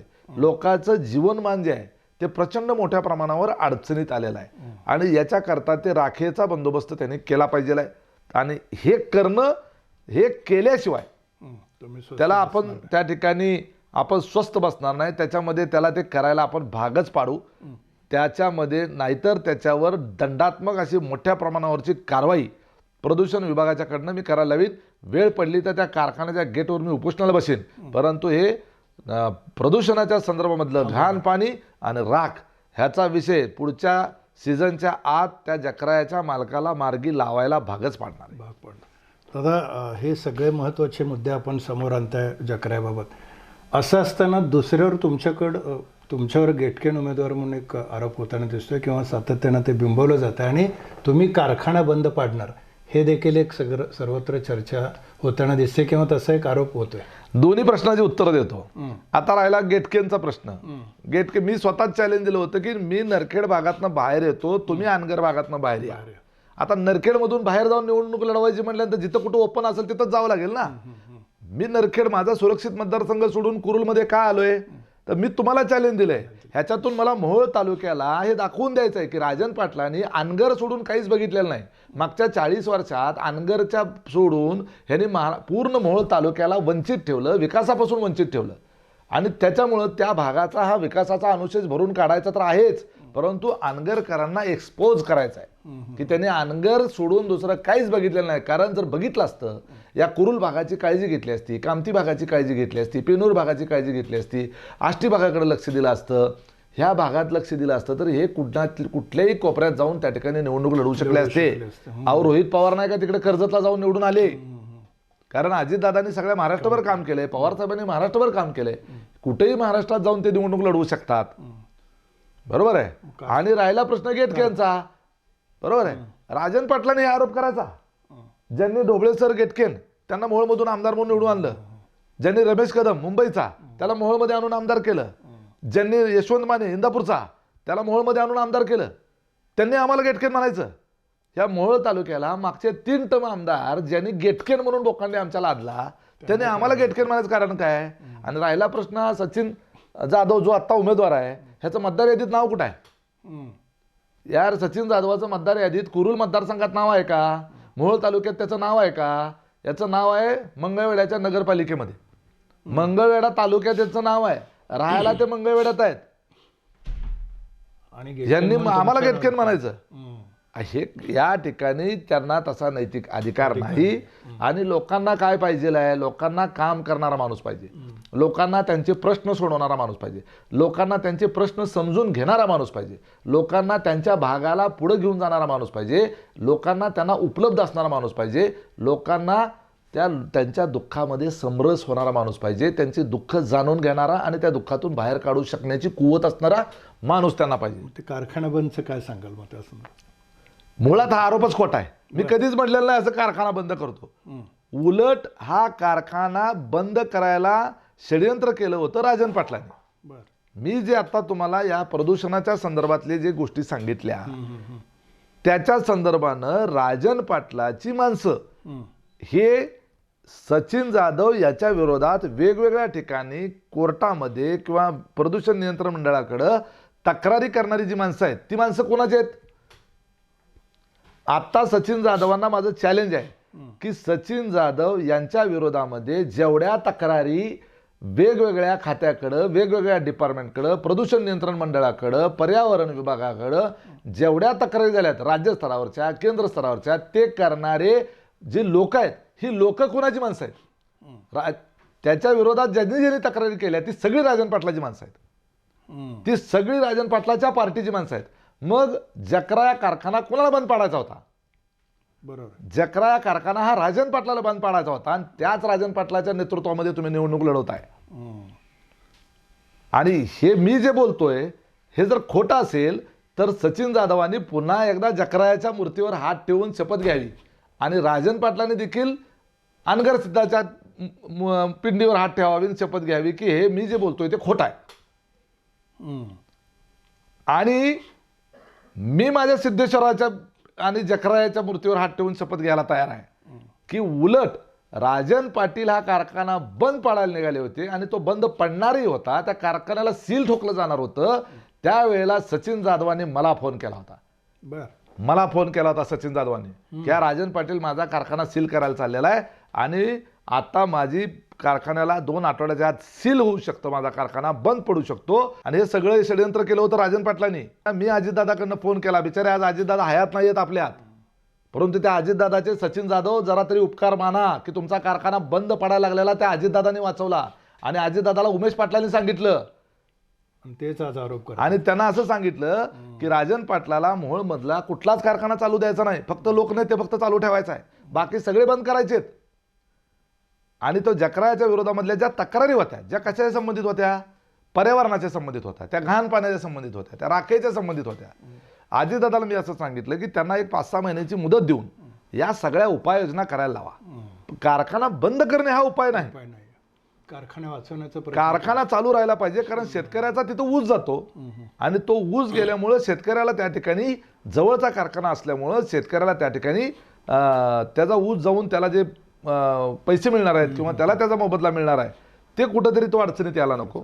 तिथला कारखान्याचा कामगार अडचणीत यायला नको. कारखाना चालू झालेला राहिल्यामुळं तिथला उद्योग, त्या ठिकाणचा व्यवसाय, अनेकांना मिळणार रोजगार हा बंद पडायला नको. कारखान्यात जर काही चुकीच्या गोष्टी होत असतील तर त्या चुकीच्या गोष्टी दुरुस्त करण्याच्या करता त्याला अवधी द्यावा, त्याला दंड करावा, त्याला इतर शासन करावं, परंतु कारखाना सील करण्याची कारवाई केली जाऊ नये असं मी अजितदादांना सांगितलं. आणि अजितदादांनी अविनाश ढाकणे जे member secretary of pollution control board आहेत त्यांना फोन केला आणि अविनाश ढाकणेंच्यामुळं म्हणजेच अजितदादामुळं म्हणजेच उमेश पाटलामुळं कारखाना चालू आहे आज, नाही तर तेव्हाच सील होणार होता. हा काय सांगतो उमेश पाटील कारखाना बंद करणार म्हणून? तू जरी ठरवलं बंद करायचं तरी आम्ही बंद होऊ देत नाही. 17,000 लोकांचे 10,000 प्रमाणे त्या ठिकाणी शेअर्स घेतलेले आहेत. 17,000 लोक घेऊन तुझ्या दारात बसू आम्ही, बंद करायला लागला तर आम्हीच तो बंद होऊ देणार नाही. पण घाण पाणी बंद करावं लागेल आणि ते जी राख सगळीकडे लोकांच्या जीवनात आयुष्यात राख केलेली आहे सगळी ते बंद करावं लागेल. ते बंद करण्याच्या करता म्हणून आम्ही जे काय पाहिजे ते उठाव करू. कारखाना बंद करण्याची भाषा करू नका, तुम्ही तसा आरोप पण करू नका. मी शपथेवर सांगायला तयार आहे की तो राजन पाटील तो कारखाना बंद पाडायला लागले होते, पण उमेश पाटलांनी तो बंद पाडू दिला नाही. आणि हे मी कुठल्याही शपथेवर सांगायला तयार आहे. तुम्ही फक्त तयारी ठेवा शपथेवर सांगायची. नक्की महत्त्वाचा मुद्दा म्हणलं की शेतकऱ्यांचं हित नव्हे तर आजूबाजू कारखान्यावर अवलंबून प्रत्येक घटकाचं हित पाहण्यासाठी कारखाना हा वाचला पाहिजे यासाठी आपण स्वतः प्रयत्न केलो असं त्यांनी अत्यंत प्रामाणिकपणे सांगितलं आहे, ठामपणे सांगितलं आणि चॅलेंज पण ते दिलेलं आहे की तुम्ही बघा, मी येतो, तुम्ही या आणि हे सगळं मी प्रूव्ह करून दाखवतो.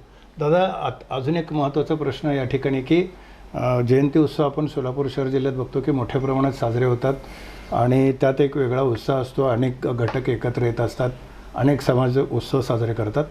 आपल्या ठिकाणी देखील या ठिकाणी मोहोळ तालुक्यात होतो, पण मध्यंतरी यावरून काही वादाचे मुद्दे समोर आले.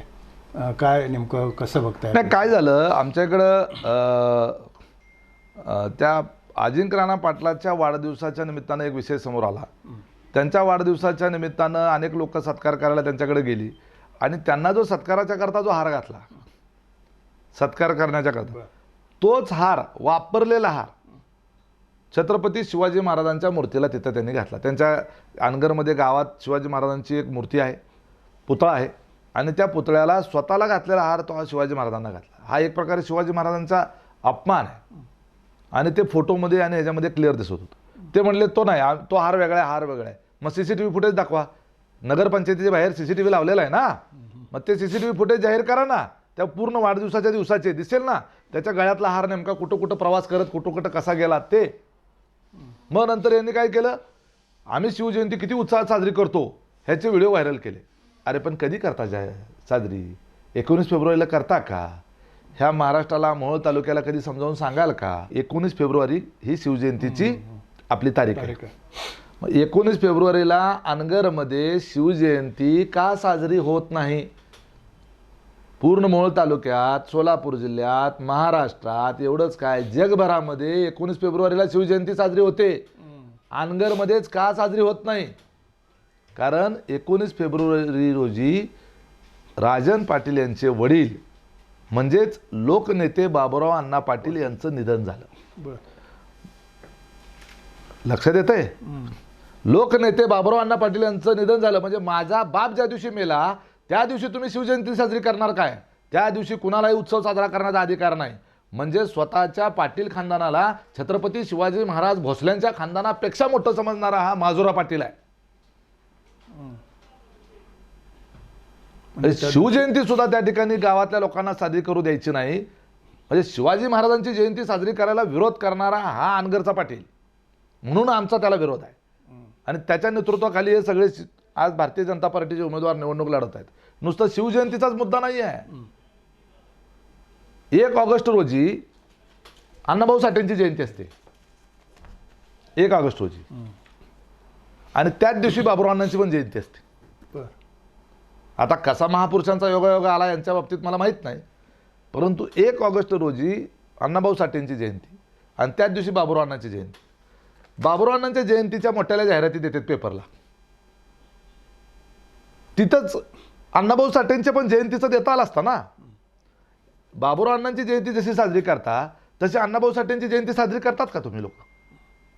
कधी अण्णाभाऊ साठेंच्या जयंतीची जाहिरात दिली का या लोकांनी? म्हणजे छत्रपती शिवाजी महाराजांच्या पेक्षा आमचं खानदान मोठं, लोकशाहीर अण्णाभाऊ साठेंपेक्षा बाबुराव अण्णा म्हणजे आमचे वडील मोठे, असे अहंकारी लोक आहेत. आणि यांचे फतवे म्हणजे डेंजर आहेत. 31 मेला राजन पाटील यांच्या मातोश्रींचं निधन झालं. 31 मेला झालं किंवा त्याच्या 1 दिवस आधी झाला असेल, 30 मेला वगैरे, मला एक्झॅक्टली तारीख आठवत नाही, परंतु 30 किंवा 31 मेला त्यांचं निधन झालं. आणि त्याच दिवशी असते पुण्यश्लोक अहिल्यादेवी होळकर यांची जयंती. बघा अनगरमध्ये अहिल्यादेवी होळकर यांची जयंती कधी साजरी होते का? का तर त्या दिवशी माझ्या आईचं निधन झालं. अख्ख्या तालुक्यातच कुणी अहिल्यादेवी होळकरची जयंती साजरी करायची नाही असा फतवा त्यांनी त्यांच्या कार्यकर्त्यांना काढला. यांचा जे एक सावळेश्वरचा कार्यकर्ता आहे, सगळ्या मोहोळ तालुक्याला माहीत आहे, सावळेश्वरचा एक कार्यकर्ता 31 मे रोजी अहिल्यादेवी होळकर यांची मोठी जयंती साजरी करायचा. त्याला दम देऊन सांगितलं यांनी त्या दिवशी जयंती साजरी करायची नाही म्हणून. आणि तेव्हापासून तुम्ही अगोदरचे जेव्हा मातोश्री लक्ष्मीबाई पाटील यांचं निधन झालं ते साल किंवा तो दिवसाच्या आदल्या वर्षी 31 तारखेला जयंती सावळेश्वरमध्ये साजरी होत होती. त्याच्या अगोदर अनेक वर्ष तिथं 31 तारखेला जयंती साजरी होत होती, परंतु त्याच्यानंतर बंद झाली. का झाली बंद? अहिल्यादेवी होळकर यांच्यापेक्षा यांचं कुटुंबातली माणसं मोठी आहेत. हे बघा, प्रत्येकाला स्वतःचे आई वडील हे प्राणप्रिय असतात, ह्याच्याबद्दल वाद नाही. परंतु जे महापुरुष आहेत, छत्रपती शिवाजी महाराज, लोकशाही अण्णाभाऊ साठे, अहिल्यादेवी होळकर, ह्या शतकातली हजारो वर्षात कधीतरी जन्माला येणारी ही व्यक्तिमत्व आहेत. त्यांच्या जयंत्या पुण्यतिथ्या ह्या तुमच्या कुटुंबातलं कोणतरी त्याच दिवशी निधन पावलं किंवा काय झालं असेल म्हणून त्याच्यावर तुम्ही फतवे काढून या मिरवणुका त्यांच्या जयंत्या साजऱ्या करू देणार नाही. आणि विशेष करून धनगर समाजाच्या बाबतीत तर ह्या लोकांचा एवढा तीव्र अशा स्वरूपाचा यांचा द्वेष आहे की महाराष्ट्राची निर्मिती झाल्यापासून सोलापूर जिल्ह्याला जेवढे पालकमंत्री मिळाले त्यातले धनगर समाजाचे एकमेव पालकमंत्री म्हणजे दत्तामामा भरणे, जे आता आपल्या राज्याचे कृषी मंत्री आहेत. आणि त्यावेळेला ते सोलापूर जिल्ह्याचे कोरोना काळात पालकमंत्री झाले. त्या दत्ता मामा भरणेंचं, हे आमच्या पक्षात होते तेव्हा, दत्ता मामा भरणेंचं स्वागत सुद्धा यांनी केलं नाही. तेवढे जेवढ्या वर्तमानपत्रामध्ये यांच्या जाहिराती असायच्या सगळ्याचे फोटो टाकत होते, फक्त दत्ता मामा भरणेंचा फोटो टाकत नव्हते. एवढंच नव्हे तर सोलापूर जिल्ह्यातल्या त्यावेळेच्या आमच्या पक्षाच्या आमदारांना आणि इतर नेत्यांना घेऊन आम्हाला धनगर समाजाचा पालकमंत्री चालत नाही म्हणून पवार साहेबांकडे जाऊन त्यावेळेला त्यांनी तक्रार केली होती. म्हणजे त्यावेळेला मी स्वतः पवार साहेबांना सांगितलं आणि अजितदादांनी सांगितलं की सोलापूर जिल्ह्यामध्ये आज फार मोठ्या प्रमाणावर जवळपास 25% जास्त धनगर समाज आहे आणि त्या या उलट दत्ता भरणेंना इथं दिल्यामुळं त्या समाजाला प्रतिनिधित्व मिळालं. आपल्या पक्षाचा सगळ्या पक्षांमध्ये एकमेव आमदार असलेले धनगर समाजाचे दत्ता भरणे आमच्या पक्षाकडे होते. आजही राज्याच्या मंत्रिमंडळामध्ये राष्ट्रवादी काँग्रेस पक्ष हा एकमेव पक्ष आहे की ज्यांनी धनगर समाजाला मंत्रिमंडळात स्थान दिलेलं आहे, ते म्हणजे दत्ता भरणे.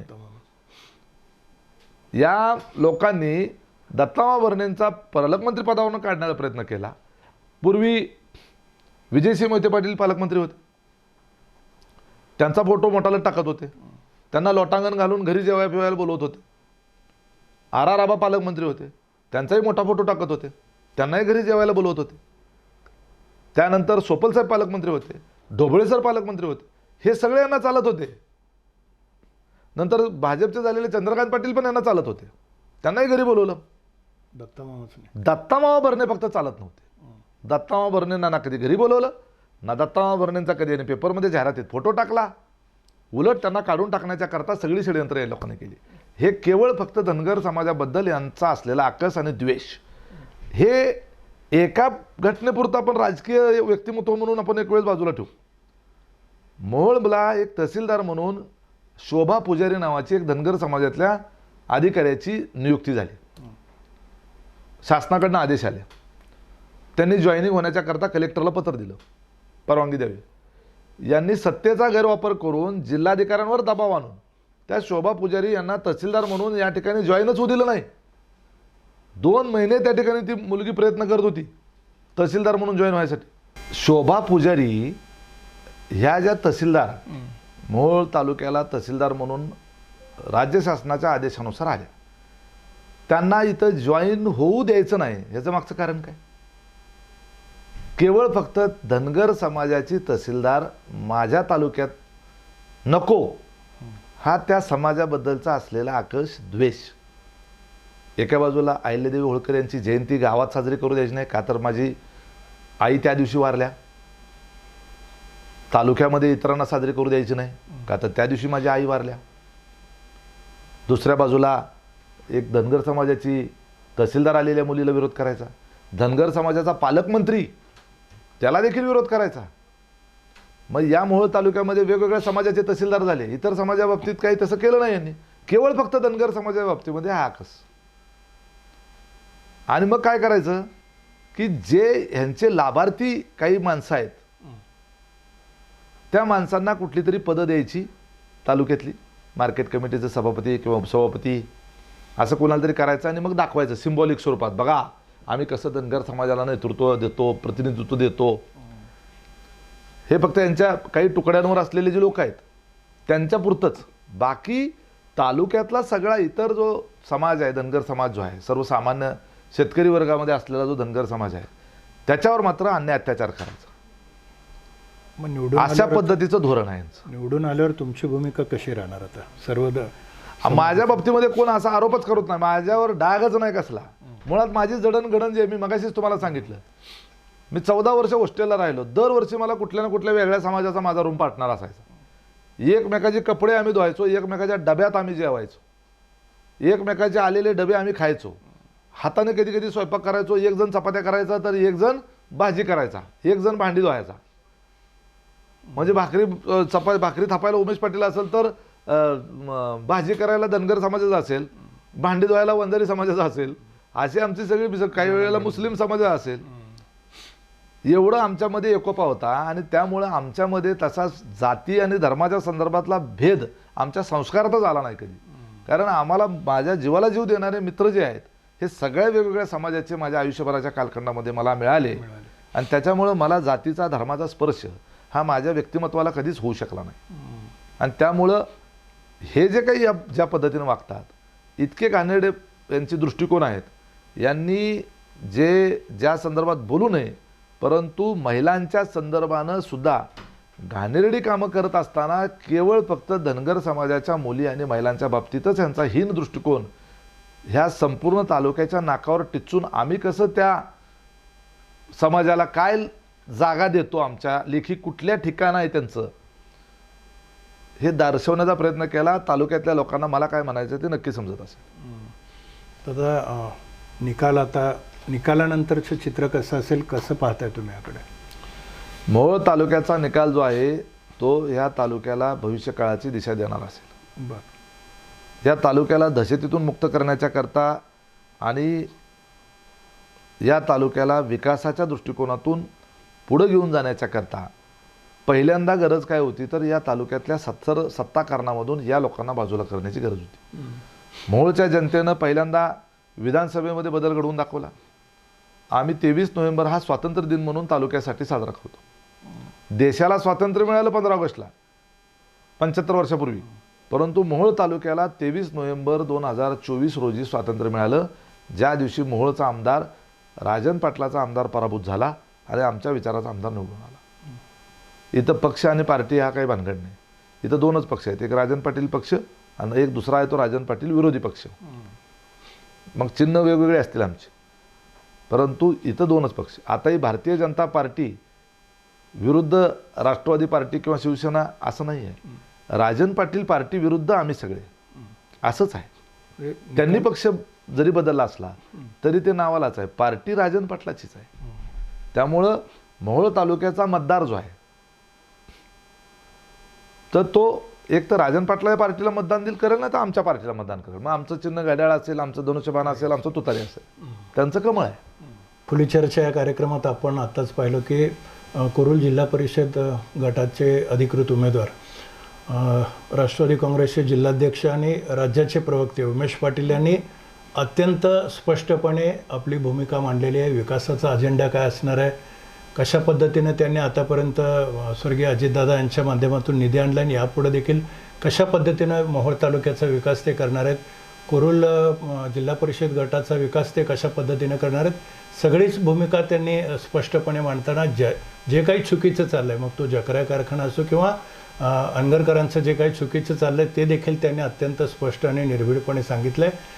आणि एक आपला माणूस म्हणून जनता माझ्यावर विश्वास टाकलेल्या जनतेनं मी दादांच्या संस्कारात वाढलो आहे, अजितदादांचे विचारधारा हीच माझी विचारधारा आहे आणि त्या दृष्टीनं मी 24 तास अहोरात्र काम करत राहीन अशी ग्वाही त्यांनी दिली. आणि कुरुलची जनता नव्हे तर संपूर्ण मोहोळ तालुक्याची जनता त्यांच्याबरोबर आहे असा विश्वास व्यक्त केला आहे. आणि निकालानंतरचं चित्र हे मोहोळ तालुका निश्चितच एक राज्याला दिशा देईल आणि तसं चित्र असेल असा विश्वास त्यांनी व्यक्त केला. खरं तर त्यांना प्रचाराची अत्यंत मोठी जबाबदारी त्यांच्याकडे आहे. जिल्हाध्यक्ष म्हणून देखील आहे किंवा ते उमेदवार म्हणून देखील आहे. अशा सगळ्या व्यस्त वेळापत्रकात त्यांनी आम्हाला वेळ दिला आणि अत्यंत दिलखुलास चर्चा केली आणि एक चांगल्या पद्धतीची चर्चा आणि जनतेसमोर अनेक महत्त्वाचे मुद्दे मांडले. त्याबद्दल मी मनापासून आपला आभार मानतो आणि पुढील वाटचालीसाठी शुभेच्छा व्यक्त करतो. धन्यवाद.